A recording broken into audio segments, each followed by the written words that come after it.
Howdy, Mike McCoy again. I'm going to talk a little bit more about my mill and me buying this thing and sort of give a little, what little advice I know about buying sawmills and what to look for and this general stuff. The old boy I bought this thing off of, he's a pretty good guy, but as we say down here in the South, he bird watching, and I thought I knowed him pretty good. Well, we struck a deal on this, and I bought it, or told him I was going to get it, and the deal was I'd take it out, and he'd help me. Well, I just went ahead and paid him. And if you ever buy a mill, especially a bigger mill like this, don't do that. That was a major mistake on my part. Because as soon as I paid him, it was like 2 or 3 boxes of saw bits, and that was like $150 a piece back in, disappeared. The starter control for my air compressor, I had to buy one of them because he said, oh no, that don't go. And there was several things that all of a sudden didn't go, you know. And if you're ever going to buy something like this, my advice would be to put the money in an escrow account. If they don't want to wait till it's delivered, tell them you'll put the money in an escrow account with a lawyer and they can pay the escrow fees. If I had it to do over with, that's what I would have done. I'm like anybody else. I hate to feel like somebody's taking advantage of me, and I did on this because he done had the money, and you know, he basically stole from me, and there wasn't nothing I could do about it. I should have been more professional and done an inventory and got him to sign the inventory and done the escrow and all that stuff. But his words to me is, Mikey, I'm quitting sawing. All this stuff goes. The only thing that don't go is that jockey saw grinder, and it belonged to my cousin. So I automatically thought everything in the shed went except the jockey saw grinder that belonged to his cousin. It didn't work out that way. And the reason he sold this mill was, see these strips right here? I put them on there. Before, they was a strip or a piece molded into that head that looked about like that.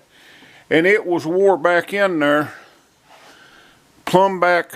It was wore at least a ½ inch. And the last, you had to throw the last board away because it just didn't make good lumber because it wasn't square with the saw. And I seen it was wore when I bought the mill, and I understood that. I've got enough maintenance in my background like notice stuff like that. So what I did, I took a portable bandsaw, and I just sawed that off, each one of them, as close as I could get it. And you can get it fairly close. Then ground it a little bit. And then shimmed it out where it needed shim, where it didn't, you know. And put these strips on there. And you probably can't see it, but now that strip there is beginning to get a little wear on it. Not much. But you know, just the process of turning the logs, they'll wear some. But I'm just almost sure that's why he sold this mill. And the set works on these things is kind of fussy. You gotta keep them up, and I don't think he ever got the thing to saw properly. For it was cobbled up when I got it, and I fixed it the way it's supposed to be fixed. And it does all right. I mean, y'all seen it saw. But the reason I bought this mill, we had a handset mill in that shed there.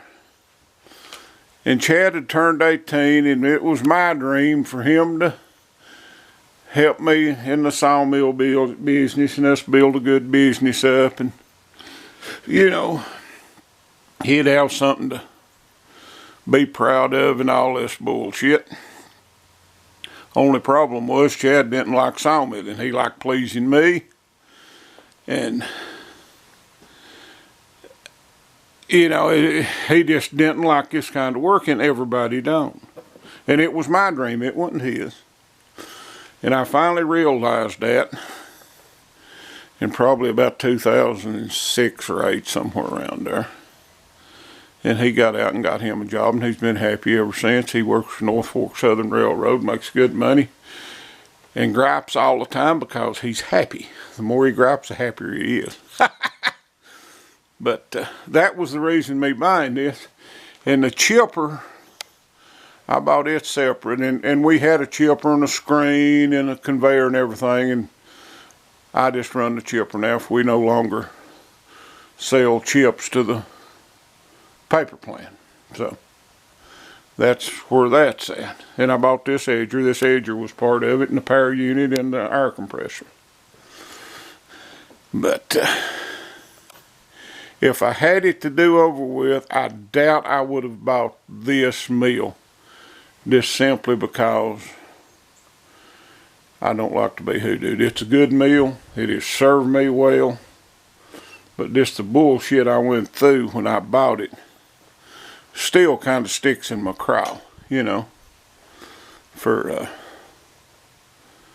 you expect people to be honest and honorable and do what they say they'll do, but that don't work out that way all the time. And you can see up there in the roof where stuff went through it. We've had 2 or 3 bad wrecks down here. That saw right there cut my thumb off, me setting a guide on it. Guess that's one reason I don't like it. But nothing really serious has happened other than something stupid I've done. And that chain right there, that dust chain, it desperately needs changed. I rebuilt this dust doodler back in the summer, and it does all right. I mean, for something that's wore out, it does fine. But that's a little more of the tour and a little more of the history of this mill. It's a good old sawmill. It's definitely not wore out. The wheels is getting wore on it a little bit. I think the first 2 there I put in the lathe and turned them down, and the rest of them needs to be. And when I say turn them down, see that flange on that wheel there? You need to turn that down a little bit. See, it ain't nigh as deep as like that one. Or that one is. And they get down so low that they start hitting them bolts where the tracks bolted together, and it'll bump a little bit. And you just have to go over it every once in a while, patch it up. There's a patch right there. I had to put that in there. We broke it one time, and that there we had to, I welded that up where that split out. That's just simple maintenance stuff. It has to be done. And these old sawmills is built pretty rugged. They'll stand a whole lot. But I've not had a whole lot of problems with this mill. Matter of fact, I ain't, other than just general maintenance, nothing, you know. And we don't keep it up nigh as good as we should, or as good as we used to, because I mean 2,000 or 3,000 feet a day is all I saw on this thing.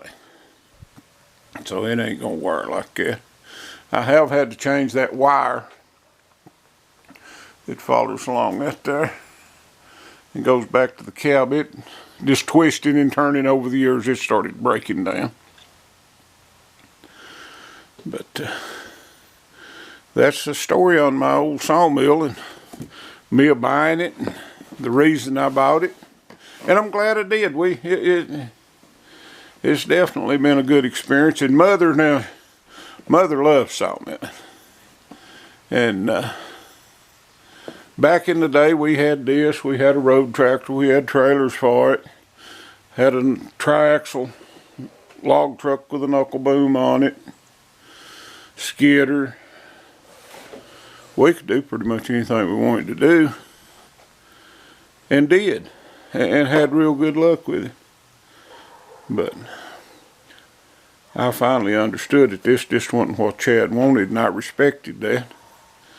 And he got married and started having kids and stuff, and the economy started going downhill, so he definitely made the right decision.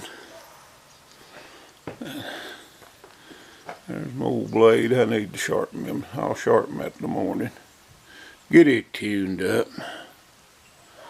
But yeah, I'll pull you in there close to where you can see what that. See that? See how I just drilled and tapped that on the back. And if you look real close right there, you can see it's wore just a little bit, but it ain't wore much. So, got her up and got her going. And one time, that, I don't know if you can see that stop out there or not, but it wasn't on there not as good as it is now. It's got 2 tires on it and stuff. They stop there. Well, I come flying back through here, and the cable come off or something or another, and the carriage hit that stop, and let's see if I can show you.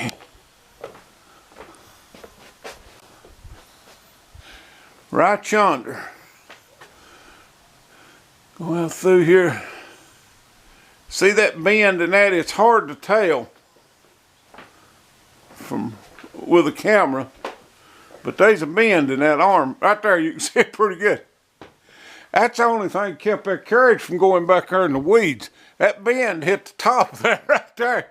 And I could feel my little office of moving. And I bet you it landed over 1 inch or more.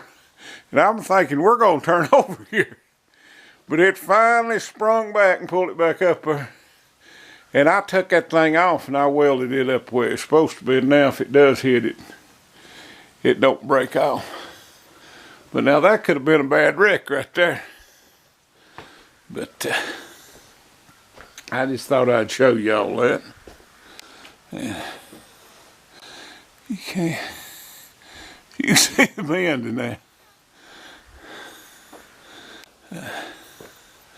Over there's my mess of spaghetti. We ain't up to code on wiring, I can promise you that.